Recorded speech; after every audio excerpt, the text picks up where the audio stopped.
রাজধানীর বাংলাদেশ সচিবালয়ের ৭ নম্বর ভবনে আগুন ৬ ঘন্টা পর নিয়ন্ত্রণে এসেছে। ফায়ার সার্ভিসের মিডিয়া সেলের কর্মকর্তা মোহাম্মদ শাহজাহান শিকদার খুদে বার্তায় জানান, বৃহস্পতিবার সকাল ৮টা ৫ মিনিটে আগুন নিয়ন্ত্রণে আসে। ফায়ার সার্ভিসের তথ্য অনুযায়ী তারা আগুন লাগার খবর পায় বুধবার দিবাগত রাত ১টা ৫২ মিনিটে। রাত ১টা ৫৪ মিনিটে ঘটনাস্থলে পৌঁছান ফায়ার সার্ভিসের সদস্যরা। প্রথমে আগুন নিয়ন্ত্রণের জন্য ৮টি ইউনিট কাজ করে, পরে ইউনিটের সংখ্যা বাড়ানো হয়। সবশেষ ফায়ার সার্ভিসের ১৯টি ইউনিট আগুন নিয়ন্ত্রণে কাজ করছিল। আগুন নেভানোর কাজ করতে গিয়ে ট্রাক চাপায় ফায়ার সার্ভিসের এক সদস্য নিহত হয়েছেন। তার নাম সোহানুজ্জামান নয়ন।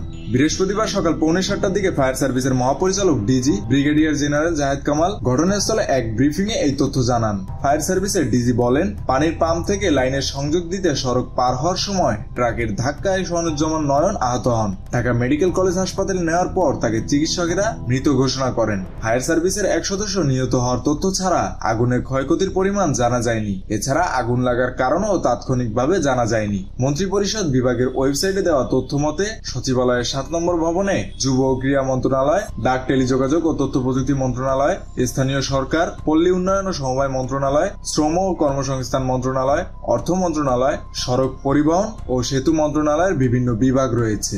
তবে সচিবালয়ের এই আগুন নিছক দুর্ঘটনা নাকি নাশকতা তা নিয়ে ইতিমধ্যে জনমনে প্রশ্ন দেখা দিয়েছে। এদিকে স্বরাষ্ট্র উপদেষ্টা লেফটেন্যান্ট জেনারেল অবসরপ্রাপ্ত জাহাঙ্গীর আলম চৌধুরী বলেছেন, বাংলাদেশ সচিবালয়ে আগুনের ঘটনায় উচ্চ পর্যায়ের তদন্ত কমিটি গঠন করা হবে। বৃহস্পতিবার সকাল ৯টার দিকে সচিবালয়ের সামনে এক ব্রিফিং এ স্বরাষ্ট্র উপদেষ্টা এসব কথা বলেন। এর আগে বৃহস্পতিবার সকাল 8:45টার দিকে তিনি সচিবালয়ে প্রবেশ করেছিলেন। আগুনের ঘটনায় নাশকতা থাকতে পারে কিনা এমন প্রশ্নে জাহাঙ্গীর আলম চৌধুরী বলেন, তদন্তের পর তা বলা যাবে। এছাড়া আগুনের উৎস সম্পর্কেও তদন্তের পর বলা যাবে বলে উল্লেখ করেন তিনি। সরকারের প্রশাসনিক সদর দপ্তর সচিবালয়ের যেই ভবনে অগ্নিকাণ্ডের ঘটনা ঘটেছে সেখানে মন্ত্রণালয় ছিল স্থায়ী সরকার, পল্লী উন্নয়ন ও সমবায় মন্ত্রণালয়ের উপদেষ্টা আসিফ মাহমুদ ভূঁইয়ার। আগুনের ঘটনায় হুঁশিয়ারি দিয়ে তিনি বলেন, আমাদেরকে ব্যর্থ করার এই ষড়যন্ত্রে যে বা যারাই জড়িত থাকবে তাদের বিন্দু পরিমাণ ছাড় দেওয়া হবে না। বৃহস্পতিবার সকালে সামাজিক যোগাযোগ মাধ্যম ফেসবুকের নিজস্ব আইডিতে দেওয়া এক স্ট্যাটাসে তিনি এই হুঁশিয়ারি দেন। পোস্টে আসিফ মাহমুদ বলেন, স্থানীয় সরকার, পল্লী উন্নয়ন ও সমবায় মন্ত্রণালয়ের বিগত সময়ে অর্থ লোপাট, দুর্নীতি নিয়ে আমরা কাজ করছিলাম। কয়েক হাজার কোটি টাকা লুটপাটের প্রমাণও পাওয়া গিয়েছিল। আগুনে কি পরিমাণ ক্ষয়ক্ষতি হয়েছে এখনো জানা যায়নি। মেহেদী হাসান বাপ্পি, খুলনা গেজেট।